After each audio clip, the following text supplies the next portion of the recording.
L'histoire de Paul, le garçon pauvre devenu grand. Il s'appelait Paul. Il était très pauvre. On se moquait de lui à l'école et dans la rue. Il aimait une fille, mais elle l'a rejeté parce qu'il était pauvre. Cependant, il n'a jamais abandonné. Il a travaillé dur, il s'est battu. Et un jour, tout a changé. Cette fille est revenue. Ses ennemis sont devenus ses employés et sa famille a quitté la misère. Voici l'histoire de Paul. Une histoire de courage, de chagrin et d'amour. Reste jusqu'à la fin, tu vas voir, c'est incroyable. Chapitre 1. Paul, un garçon pauvre. Paul a 12 ans.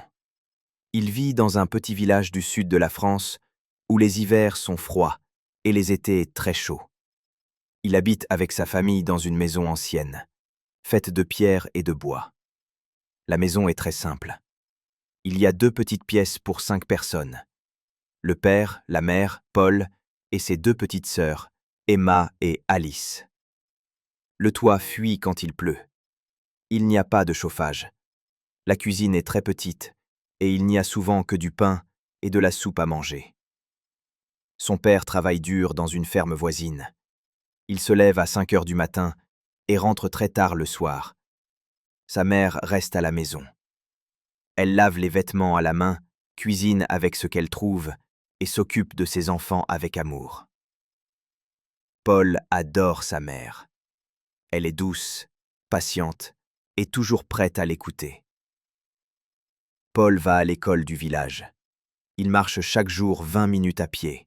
Il porte de vieilles chaussures, un manteau trop petit et un sac école usé. Les autres enfants ont des cartables neufs, des baskets à la mode et des portables. Paul n'a rien de tout cela. À l'école, Paul est souvent seul. Il est calme, discret, mais les autres enfants se moquent de lui. « Regarde, Paul, il a encore le même pull !» dit Thomas en riant. « Il sent la ferme !» ajoute Sophie, une fille populaire. Les moqueries sont quotidiennes. Paul baisse la tête. Il ne répond pas. Il serre les poings. Il a honte, mais il ne pleure pas devant eux. Il attend d'être seul pour laisser couler les larmes. Malgré tout, Paul est un bon élève. Il aime apprendre. Il économise sur ses cahiers, écrit avec soin et pose toujours des questions. Les professeurs l'apprécient. Un jour, l'instituteur dit à la classe : « Paul a eu la meilleure note en mathématiques. Bravo, Paul. » Mais au lieu d'applaudir, les autres ricanent. « Forcément, il n'a que ça à faire. Il n'a pas d'amis, » dit un garçon au fond de la classe. Paul fait semblant de ne pas entendre. Mais au fond de lui, il a mal. Il se pose souvent des questions. Pourquoi moi? Pourquoi suis-je pauvre? Pourquoi tout le monde me rejette? Le soir, en rentrant à la maison, il trouve du réconfort. Ses 2 petites sœurs courent vers lui. « Paul, Paul, tu joues avec nous ?» Il sourit. Il oublie un peu les moqueries. Il joue, il rit, il raconte des histoires. Il est leur héros. Ce soir-là, au moment de se coucher, Paul regarde le plafond troué et pense. Un jour, ma vie va changer. Je ne sais pas quand, mais je promets de me battre. Chapitre 2. Claire rejette Paul. À l'école, il y a une fille qui s'appelle Claire. Elle est belle, élégante et très populaire. Tout le monde l'aime. Elle vient d'une famille riche. Son père est médecin, sa mère est avocate. Elle porte toujours des vêtements de marque et elle arrive à l'école dans une voiture brillante. Paul la regarde souvent, de loin. Il aime son sourire, sa voix douce, la manière dont elle s'exprime. Mais il ne lui a jamais parlé. Il pense qu'elle ne voudra jamais d'un garçon pauvre comme lui. Pourtant, un jour, il prend son courage à 2 mains. Après la classe, il s'approche. Bonjour Claire. Elle le regarde. surprise. Paul sent son cœur battre très fort. Il rougit, mais il continue. Je voulais savoir si tu veux réviser les maths avec moi ce soir. On a un contrôle demain. Claire sourit un peu, mais c'est un sourire froid. Réviser avec toi. Désolé, j'ai des choses à faire. Elle tourne la tête et part avec ses amis. Elle rit. Paul reste seul. Il sent une boule dans sa gorge. Il se sent stupide, rejeté, humilié. En rentrant chez lui, il ne dit rien. Il va directement dans sa chambre. Il s'assied sur son lit, la tête entre les mains. Il repense aux moqueries, à Claire, à sa pauvreté. Et puis, il entend la voix de sa petite sœur, Emma. Paul, tu veux que je te montre mon dessin? Il lève les yeux. Emma lui montre un dessin coloré. Une grande maison, avec un jardin, un soleil, un chien et une famille heureuse, C'est notre future maison. dit-elle en souriant. Paul sourit aussi. Il se rappelle alors de sa promesse. Se battre, réussir, changer leur vie. Il regarde le dessin longtemps. Puis il dit doucement. Merci Emma. Je vais faire tout ce que je peux pour que ton rêve devienne réalité. Chapitre 3. La force du travail. Paul obtient son bac. Les années passent. Paul grandit. Il devient un adolescent sérieux et toujours aussi travailleur. À 15 ans, il se réveille chaque matin à 6 heures pour aider son père à la ferme avant d'aller à l'école. Il nourrit les animaux, ramasse les œufs, porte des seaux d'eau. Ensuite, il court à l'école pour ne pas être en retard. Ses journées sont longues, mais il ne se plaint jamais. Quand les autres jeunes sortent, jouent ou regardent des vidéos, Paul reste dans sa chambre et étudie. Il lit des livres, fait des exercices, révise ses cours. Il ne veut pas rester pauvre, il veut une vie meilleure. Parfois, ses camarades continuent de se moquer de lui. Même au lycée, certains rient de ses vêtements simples, mais Paul n'écoute plus. Il garde ses rêves en tête. Il se fixe un objectif, avoir son bac avec mention. Il veut aller à l'université. C'est son ticket pour une nouvelle vie. Le jour des résultats du bac, Paul est très nerveux. Il marche jusqu'au panneau d'affichage. Il cherche son nom. Et là, il le voit. Paul Martin. Mention très bien. Il n'en croit pas ses yeux. Il lit plusieurs fois pour être sûr. Il court chez lui, entre dans la maison en criant. J'ai eu mon bac! Mention très bien! Sa mère pleure de joie. Son père sourit, fier. Ses sœurs dansent autour de lui. C'est un jour de fête. Paul sent une grande émotion dans son cœur. Il pense, c'est le début. Maintenant, je vais construire ma vie. Chapitre 4. Une nouvelle vie en ville. Paul part pour la grande ville avec une valise usée et un sac à dos. Il prend le train pour la première fois. Il est nerveux, mais aussi excité. Quand il arrive, il est surpris par le bruit, la foule, les grands immeubles. Il ne connaît personne, il ne sait pas où aller, mais il garde espoir. Il a trouvé une petite chambre dans une résidence universitaire. C'est minuscule. Un lit, un bureau, une étagère. Il partage la cuisine et la douche avec d'autres étudiants. Mais pour Paul, c'est déjà beaucoup. Il se dit « Je suis sur le bon chemin ». À l'université, les débuts sont difficiles. Les cours vont vite. Les autres étudiants viennent de bonnes écoles. Paul se sent perdu au début. Il travaille jour et nuit. Il lit, il prend des notes, il pose des questions. Peu à peu, il progresse. Mais Paul n'a pas beaucoup d'argent. Il mange souvent du riz ou des pâtes. Il ne sort jamais. Il ne s'achète rien. Pour gagner un peu d'argent, il trouve un petit boulot dans un café. Il travaille tous les soirs de 18h à minuit. Il nettoie les tables, il sert les clients, il fait la vaisselle. Puis il rentre tard, fatigué. Mais il étudie encore. Un jour, un professeur le remarque. Paul, vous êtes un étudiant très sérieux. Vous avez du potentiel. Avez-vous pensé à faire un stage dans une entreprise? Paul est surpris. Il n'a jamais pensé à ça. Mais le professeur l'aide. Il lui donne une adresse. Paul envoie son CV, passe un entretien et obtient un stage dans une petite entreprise de technologie. Il découvre un nouveau monde, l'innovation, le travail en équipe, les idées nouvelles. Il adore ça. Il apprend vite. Il donne des idées. Son chef le félicite. Tu as l'esprit d'un entrepreneur, Paul. Un jour, tu pourras créer ta propre entreprise. Cette phrase reste dans la tête de Paul. Il y pense tous les jours. Et il commence à rêver plus grand. Pendant ses études, Paul continue à travailler, à économiser, à apprendre. Il lit des livres sur le commerce, il regarde des vidéos, il prend des notes. Il commence à construire un plan. Il veut créer une entreprise qui aide les gens, comme lui, à réussir. Chapitre 5. La naissance d'un patron. Après 5 années d'études difficiles, Paul termine son master avec les félicitations du jury. Il est épuisé mais heureux. Il est le premier de sa famille à avoir un diplôme universitaire. Sa mère l'appelle en larmes. Mon fils, ton père serait si fier de toi. Paul ferme les yeux. Il pense à son père, décédé l'année précédente. Il se souvient de ses mains fatiguées, de son silence, de son sourire discret.